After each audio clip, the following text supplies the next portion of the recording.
What is up, everybody? Welcome back to youtube.com/DyllonKG. Today we're talking about the Dead by Daylight Silent Hill Chapter 16 update, Release 4.0. Obviously, by the time you see this video, it's going to be out basically on all platforms: Steam, Windows Store, PS4, Xbox, Switch, etc. And of course, you guys can watch the trailer.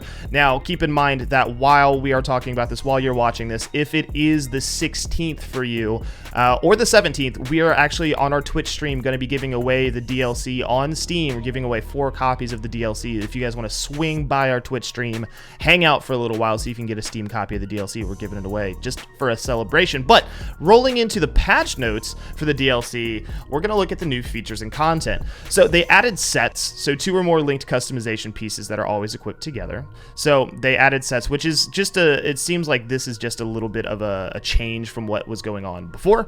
They added a new rarity for customizations, so the legendary. They talked about this, the legendary customizations completely changing the look of your character, their face, their hair, like they are a completely different person, allowing Cheryl Mason to become somebody else that we will see here soon. They of course added the new killer, Executioner, the new survivor, Cheryl Mason, and the new map, Midwich Elementary. They added the ability to sort a character's customization inventory by rarity. Of course, with Legendary, that sorting option seems pretty nice.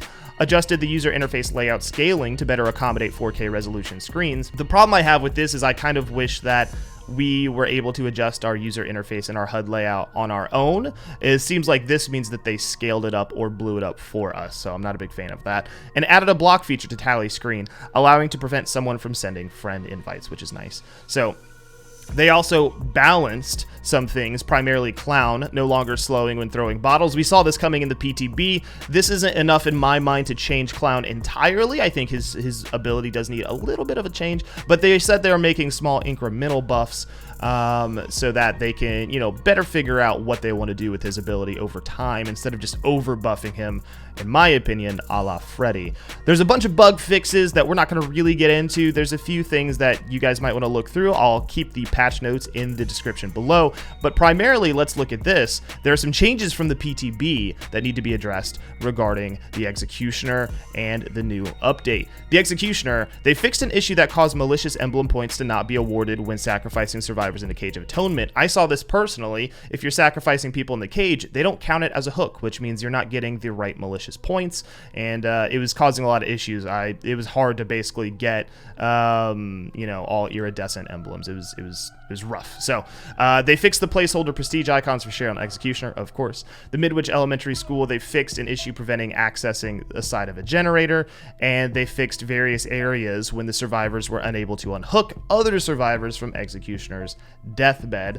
And then they fixed Soul Guard. Apparently there was an issue that caused the perk to continue to trigger its effect after the Hex Totem was cleansed. If you remember Soul Guard, it allows you to have the Endurance ability for a few seconds after being healed from the down state.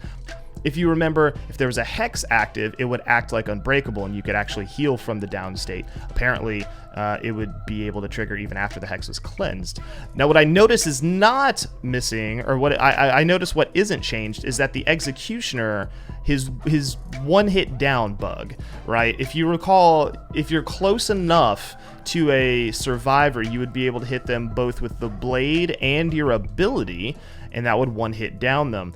That doesn't seem to be in the patch notes. We're going to see if that actually got removed later today in our broadcast on twitch.tv/DyllonKG. Check that in the description below. But that's it. By the time you guys see this, the new update will be out. There's a bunch of bug fixes that you guys can see here. Of course, the Clown getting changed and a bunch of other things going on. So hopefully we see you guys over there, and I hope you guys enjoy the new update. Remember to report any bugs as you see them, and I'll pray to the entity to see you guys in the next video.